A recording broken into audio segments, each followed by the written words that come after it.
ప్రకాశం జిల్లా దొనకొండ మండల కేంద్రంలోని ప్రభుత్వ ఆరోగ్య కేంద్రాన్ని Darsi Telugudesam party incharge doctor Gottipati Lakshmi సోమవారం ఆకస్మికంగా తనిఖీ చేశారు. ఆసుపత్రిలో వైద్య సేవలు, సిబ్బంది హాజరు, రోగులకు అందుతున్న సౌకర్యాలను పరిశీలించారు.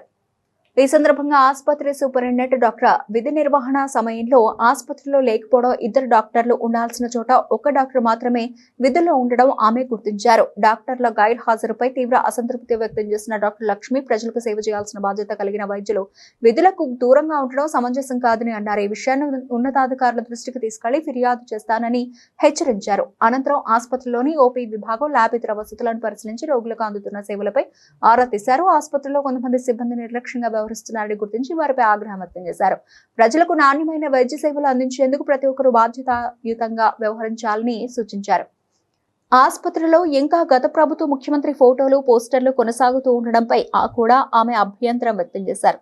ప్రభుత్వం మారి 2 ఏళ్లు గడిచినా వాటిని ఎందుకు తొలగించలేదని ప్రశ్నించారు. ప్రస్తుత ప్రభుత్వ ముఖ్యమంత్రి నారా చంద్రబాబు నాయుడు, ఉప ముఖ్యమంత్రి పవన్ కళ్యాణ్, వైద్య ఆరోగ్య శాఖ మంత్రి సత్యకుమార్ యాదవ్ చిత్రాలను ఎందుకు ఏర్పాటు చేయలేదని సంబంధిత సిబ్బందిని నిలదీశారు. దొనకొండ ప్రభుత్వ ఆసుపత్రిలో ఉన్న సమస్యలను సమగ్రంగా పరిశీలించి మరిన్ని వసతుల కల్పనకు కృషి చేస్తానని డాక్టర్ గొట్టిపాటి లక్ష్మి హామీ ఇచ్చారు. అలాగే ఆసుపత్రి పరిస్థితులపై జిల్లా కలెక్టర్ కు సమగ్ర నివేదిక అందజేసి అవసరమైన చర్యలు తీసుకునేలా చూస్తానని తెలిపారు. మరో వారం రోజుల్లో తిరిగి ఆసుపత్రిని సందర్శించి పరిస్థితిని సమీక్షిస్తానని వెల్లడించారు.